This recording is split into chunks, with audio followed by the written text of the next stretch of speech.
ఆంధ్రప్రదేశ్ శాసనసభ వేదికగా రాజకీయ సమీకరణలు అత్యంత ఆసక్తికరంగా మారుతున్నాయి. ముఖ్యంగా ఉప ముఖ్యమంత్రి పవన్ కళ్యాణ్, మాజీ ముఖ్యమంత్రి వైఎస్ జగన్మోహన్ రెడ్డి వైఖరిపై చేసిన వ్యాఖ్యలు ఇప్పుడు రాష్ట్ర వ్యాప్తంగా చర్చనీయాంశంగా మారాయి. అసెంబ్లీ బడ్జెట్ సమావేశాల సందర్భంగా పవన్ కళ్యాణ్ తనదైన శైలిలో విరుచుకుపడ్డారు. గత 5 ఏళ్ల పాలనలో జరిగిన అవినీతి అక్రమాలపై ఆయన సంధించిన ప్రశ్నలు సభలో వేడిని పుట్టించాయి. ప్రజాస్వామ్య వ్యవస్థలో ప్రజలు ఇచ్చిన తీర్పును గౌరవించకుండా సభను రాకుండా తప్పించుకోవడం సరైన పద్ధతి కాదని ఆయన జగన్కు ఉద్దేశించి తీవ్రస్థాయిలో మండిపడ్డారు. వైఎస్ఆర్ కాంగ్రెస్ పార్టీ నాయకులు ప్రతిపక్ష హోదా కోసం పట్టుబడడంపై పవన్ స్పందిస్తూ, హోదాలు అనేవి ప్రజలు ఇచ్చేవి తప్ప అడగగానే వచ్చేవి కావని స్పష్టం చేశారు. కేవలం 11 స్థానాలకే పరిమితమైన పార్టీకి ప్రధాన ప్రతిపక్ష హోదా ఎలా ఇస్తారని ఆయన ప్రశ్నించారు.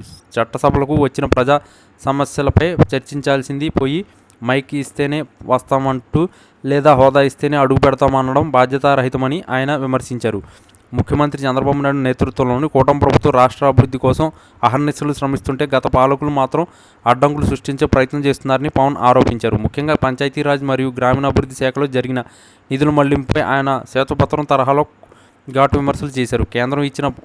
కేంద్రం నుంచి వచ్చిన 15వ ఆర్థిక సంఘ నిధులు కూడా గత ప్రభుత్వం ఇతర అవసరాలు మళ్లించి గ్రామాలను అంధకారంలోకి నెట్టేసిందని ఆగ్రహం వ్యక్తం చేశారు. గత ముఖ్యమంత్రి అసెంబ్లీకి రాకపోవడం వెనుక భయం ఉండనేది స్పష్టమవుతుంది అని పేర్కొన్నారు. తాము చేసే అభివృద్ధి చూడలేక, అలాగే తాము అడిగే ప్రశ్నలకు సమాధానం చెప్పలేక జగన్ పారిపోతున్నారని పవన్ వ్యాఖ్యానించారు. చంద్రబాబు నాయుడు అనుభవం, పవన్ కళ్యాణ్ ఆవేశం కలగలిసి కూటమి ప్రభుత్వం దూసుకుపోతుంటే ఓటమి భారం నుంచి జగన్ ఇంకా కోలుకోలేదని ఆయన ఎద్దేవా చేశారు. అసెంబ్లీలో చర్చ జరుగుతున్న సమయంలో చంద్రబాబు నాయుడు కూడా పవన్ కళ్యాణ్ వ్యాఖ్యలు మద్దతుగా నిలిచారు. కూటమిలో ఎట్లాంటి విభేదాలు లేవని, అంతా కలిసికట్టుగా రాష్ట్రాన్ని పునర్నిర్మిస్తున్నామని చంద్రబాబు ధీమా వ్యక్తం చేశారు. జగన్మోహన్ రెడ్డి సభకు రాకపోవడం వల్ల ఆయన నియోజకవర్గ ప్రజలకు అన్యాయం జరుగుతుందని ప్రభుత్వం సూచిస్తుంది.